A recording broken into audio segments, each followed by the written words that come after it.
everybody. Well, my topic today is going to be about cervical cancer. Basically, the reason why I picked it was about around Valentine's Day.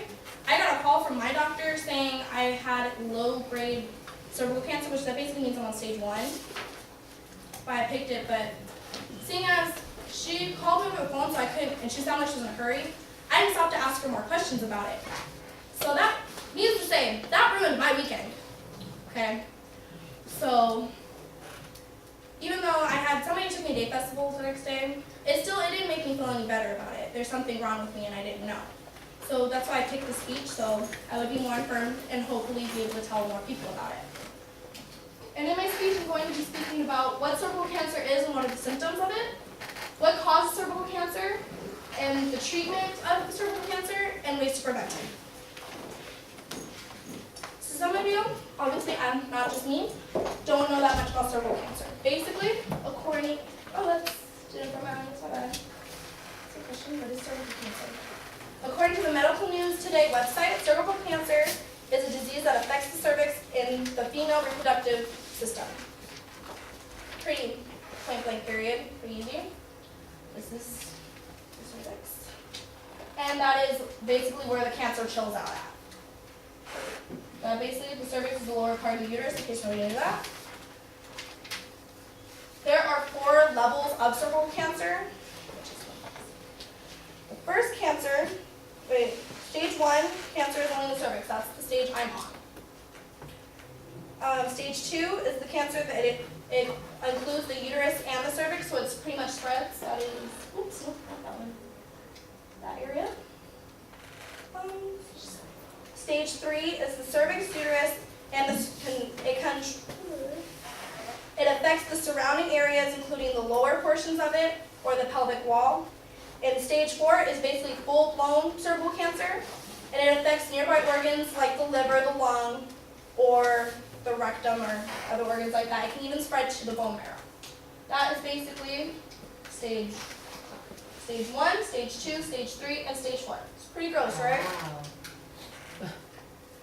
Okay, symptoms are usually bleeding between periods, bleeding after sexual intercourse, bleeding post-menopausal women, if they're bleeding after they menopause, it's pretty bad, discomfort during sex, smelly vaginal discharge, and pelvic pain.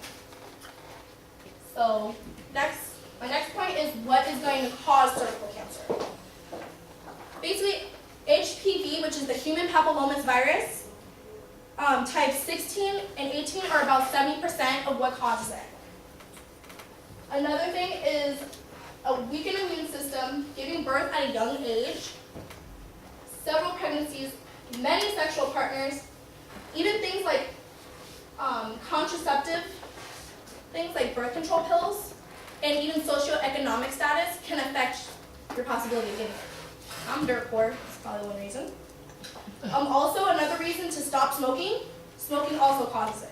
That's any cancer.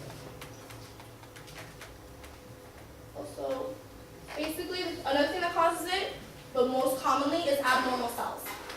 Basically, abnormal cells, they don't die, or they just continue to multiply, which can cause a lot. All right, and lastly, I'm going to be speaking about how to treat it and how to prevent it. Basically, when the doctor, they do a biopsy, they take a small piece of tissue from it and they examine it even more. That is not the business, just for everybody.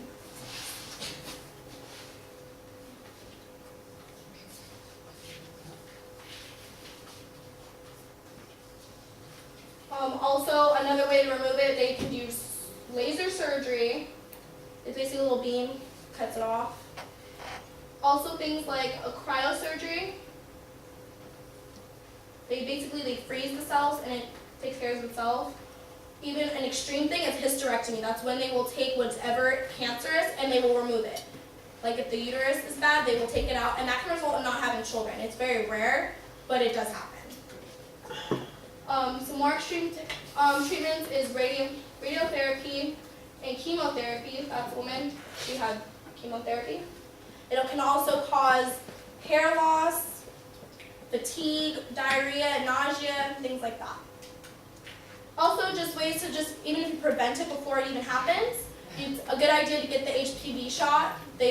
Some schools, they require you to have it before you even enroll in their school. I didn't get it, because my mom thought it's not bad, but.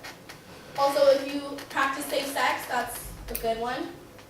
Have normal pap smears yearly. Have very few sexual partners. Don't go out, get crazy. And don't smoke. Another reason to not smoke. Basically, my conclusion, I just spoke to you about ways to, what cervical cancer was, how to prevent it, and what's going to happen. According to the American Cancer Society, they established that 11,270 women were going to be diagnosed by the end of 2009.